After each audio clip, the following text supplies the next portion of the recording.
Good morning, boys and girls. My name is Ms. Deats, and I work at City School number 20. Today, as part of our Foundations program for first graders, we are going to be listening for language, and our topic is absurdities. We've already done 2 weeks of this, and this week we are going to learn how to use our words to make some silly sentences and also find out and figure out how to correct sentences that are already silly. Here we go. Our learning targets today are: you can answer questions about the text, you can have conversations, you can use words correctly, and you can figure out how word meanings are related. The sign for absurdities, and I'm sure for most of you this will be a review. I'll pull up the sign how we do it so that you can teach your families. The sign for absurdities or absurd is this. Absurd. I'll do it again. Absurd. Very nice. You have it? All right, let's begin now.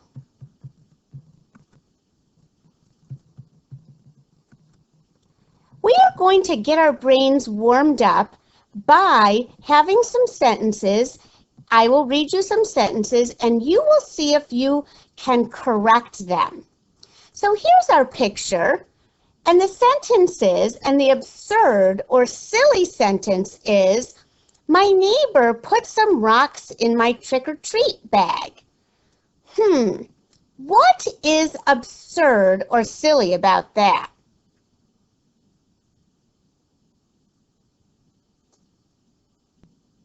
Did you come up with an answer? Well, if you said putting rocks in a trick-or-treat bag was the silly or absurd part, you were right. And then to make your brains work even harder, you have to try to fix it. So what would you put in a trick-or-treat bag? I know I would like to put candy in my trick-or-treat bag or the bag of others. The next one is a picture of a big snowman, and the sentence says, the absurd sentence says, we built a snowman in our living room. What is absurd or silly about that? Think about it. Did you say building a snowman in our living room? Are you crazy? That's the silly part, isn't it? So we don't build a snowman in our living room. Where do we build them? You are right, in the yard. Let's do another one to get our brains warmed up. Here are 2 basketball players, and it says, the basketball player kicked the ball down the court. What is the silly part of that sentence?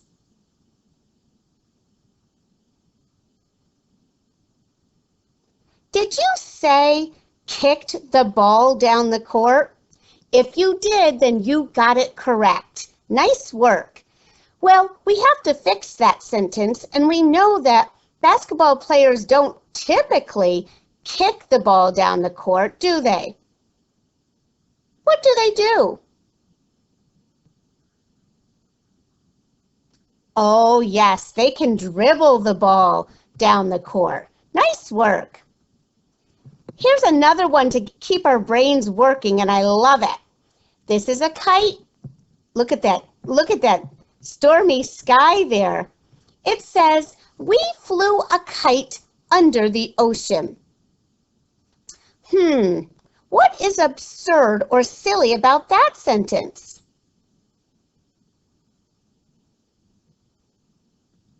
If you said we don't fly a kite under the ocean, you are right. If the part that's silly is under the ocean, you got that one correct too. Now let's fix it. Where do you fly a kite? There's many answers. You could do an opposite of under. You could say over the ocean. You could say in the sky. You could say on the beach. There's so many ways we can make our silly sentences sound correct. And I love it that your brains are working so hard to do that. Nice work. Boys and girls, today's lesson is about using words in absurd or silly ways to make silly sentences. Can you make a silly sentence using words in an absurd way? Absurd and silly. Those aren't opposites, are they? Do you remember that other million-dollar word we learned? Silly and absurd mean the same thing. So what do we call those words that mean the same thing?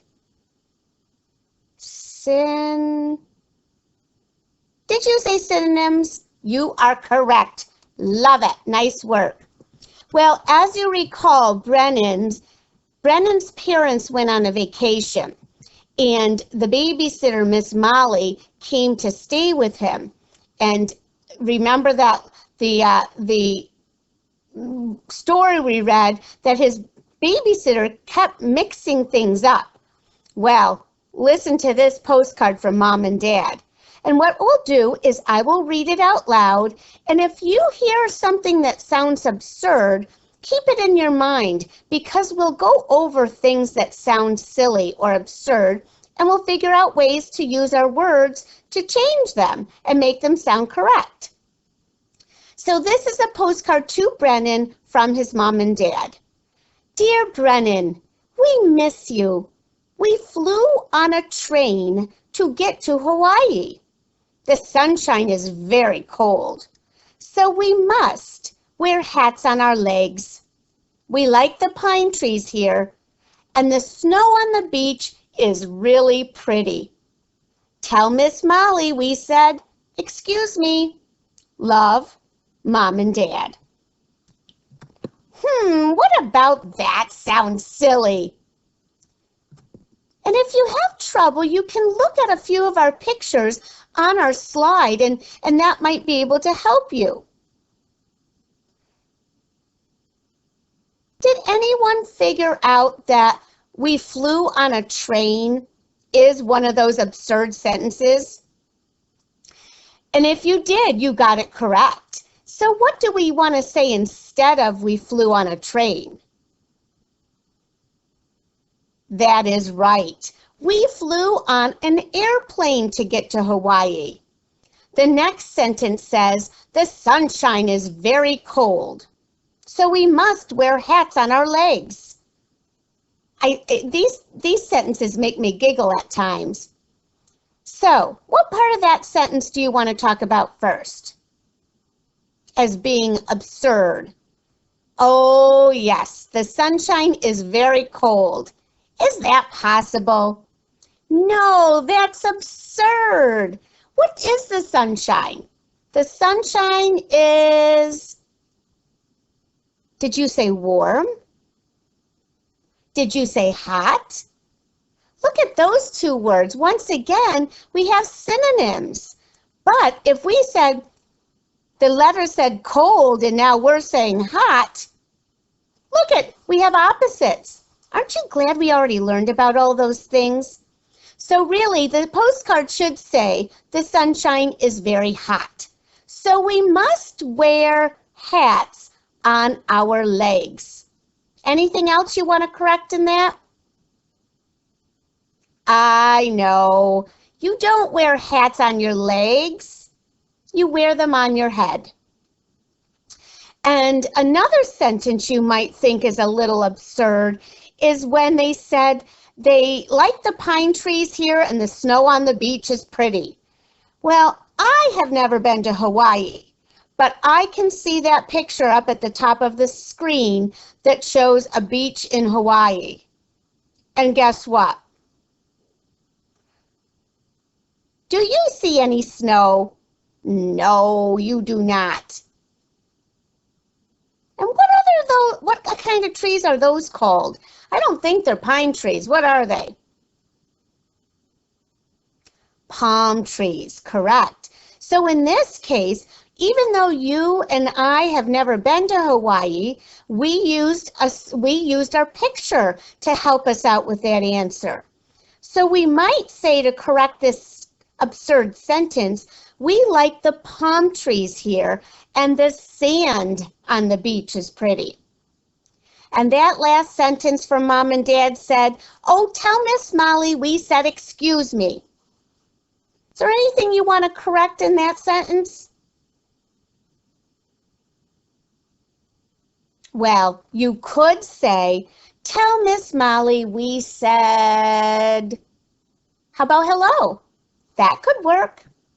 Boys and girls, you are doing a wonderful job finding these absurd sentences and then using your words to correct them. I love it.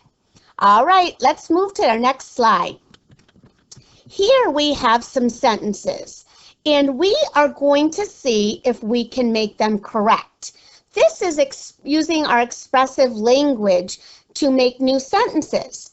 So we're correcting the sentences using our words. Number 1, it was a spring day and the sun was blowing.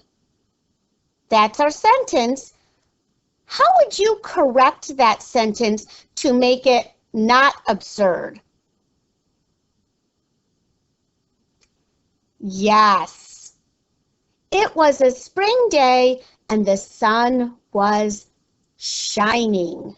Very nice. Is that what you said? If you did, it was magnificent. Good work.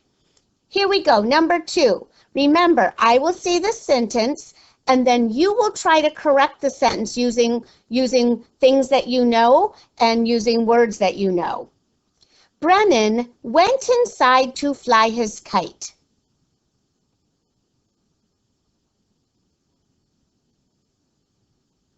Did you say Brennan went outside to fly his kite? If so, you were an awesome detective. You found the part of the sentence that was absurd and you corrected it. Nice job. Number 3, the wind was shining high. That is not what that sentence says. The sentence says, the wind was shining and the kite flew high. How would you correct that one?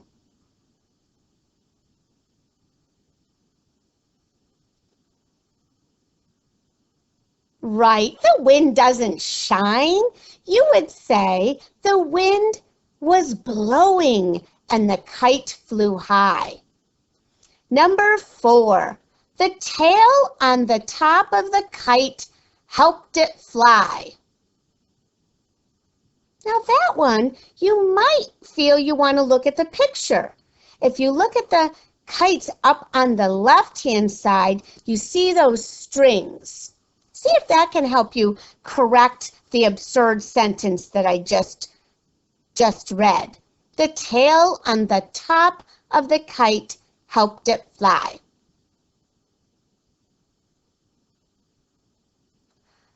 That is right. The tail is not on the top, it's on the bottom. So you would say the tail on the bottom of the kite helped it fly. And you know what? Top, bottom. Do you remember learning about those concepts in kindergarten? Well, guess what? Those are, oh, I don't have to tell you. You already know their opposites. Last one, boys and girls. Suddenly, the guitar string broke and the kite flew off into the sky. What is absurd about that sentence and how would you correct it? Oh, yeah. The guitar string doesn't break. What breaks on a kite? Yes, the kite string.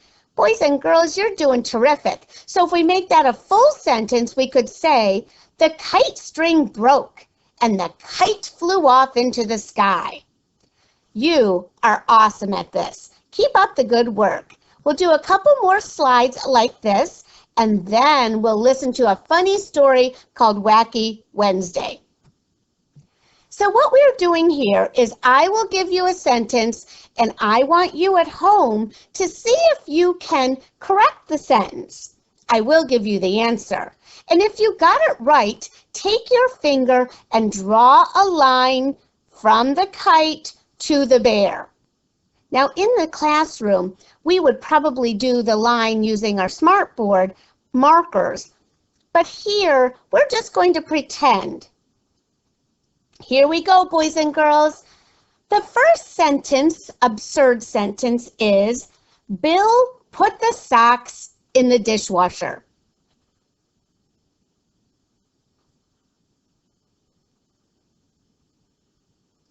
If you said, Bill doesn't put the socks in the dishwasher, he puts them in his drawer, that is a beautiful answer. If you said Bill put the dishes in the dishwasher, that too is a beautiful answer. So you can correct these crazy sentences or absurd sentences in a number of ways.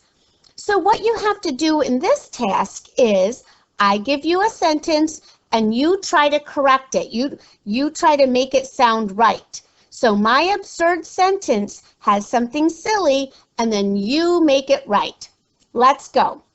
Since it was so hot outside, Maria put on her scarf.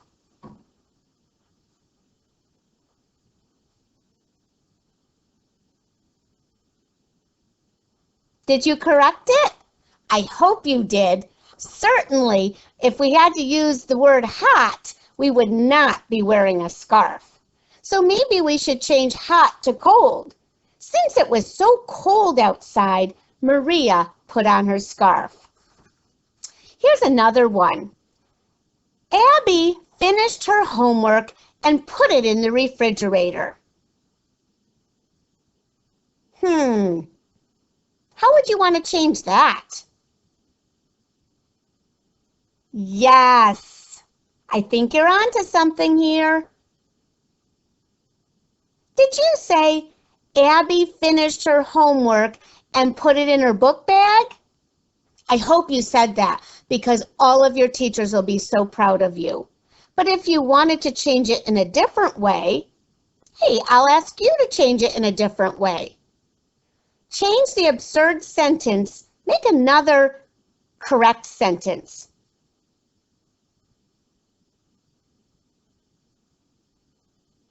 You could say something like, Abby finished half her sandwich and then put it in the refrigerator. You could be creative like that. Now, I certainly hope you took your finger and you drew lines to that bear with those kites, from those kites, because you are doing a good job. Now we're at the self-connection piece of our program. Have you ever had any silly sentences happen just accidentally? I want you to think about that. You don't have to say it out loud, but I want you to see if you can make a connection between these absurd sentences and something that happens in your own world, in your own home, with your own conversations. I have a lot of silly sentences every day, and I think it drives my husband cuckoo. All right, here we go. Boys and girls, the next thing we are going to listen to is a story called Wacky Wednesday. And there's a lot of strange things that happen in this story. And I want you at the end to see if you can figure out some of the strange things. You might even be able to do it while the story is playing. So we're looking for absurd things in the story. And remember, absurd things mean silly.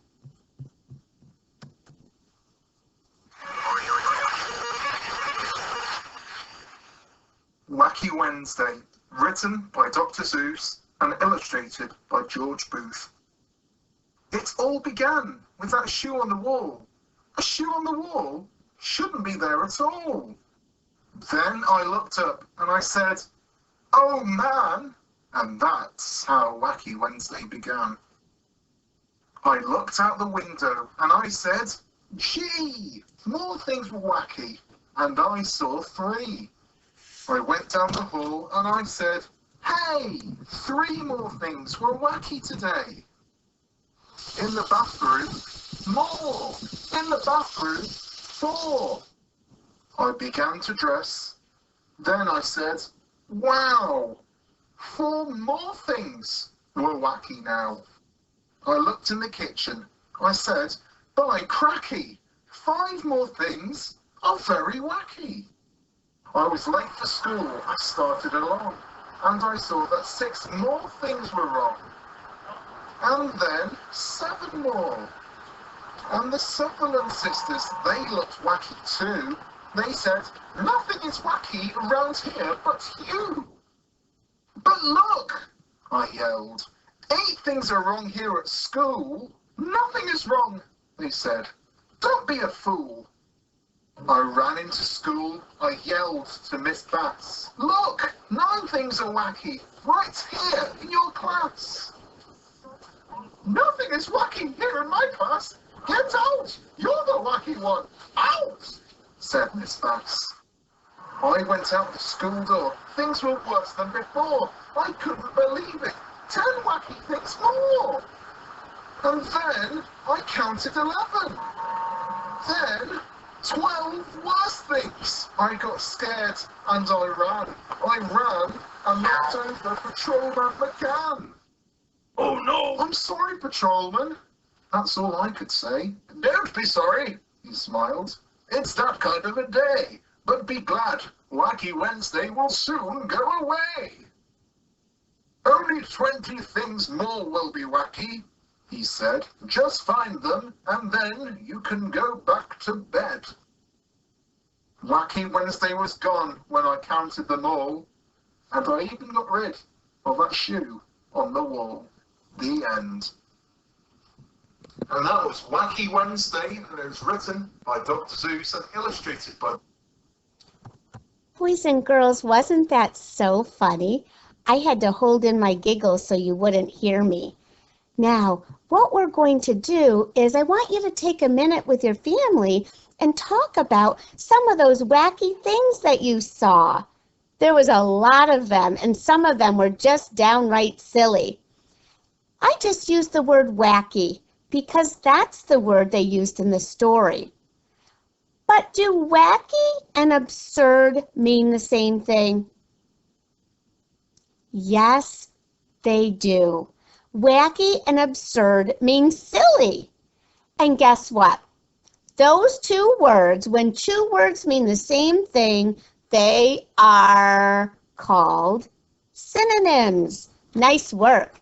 The last thing we're going to do today, on top of spaghetti, has some really absurd things that happen. And I want you to think about it as you're watching. And then at the end, I want you to see if you can use your words and make full sentences about 3 things that you see that are wacky or absurd.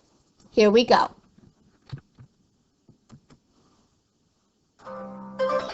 Rock and learn.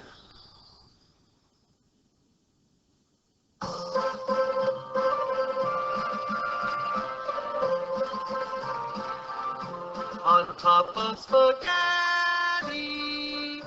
all covered with cheese, I lost my poor meatball when somebody sneezed. It rolled off the table and onto the floor, and then my poor meatball rolled out of the door. It rolled in the garden and under a bush, and then my poor meatball was nothing but mush.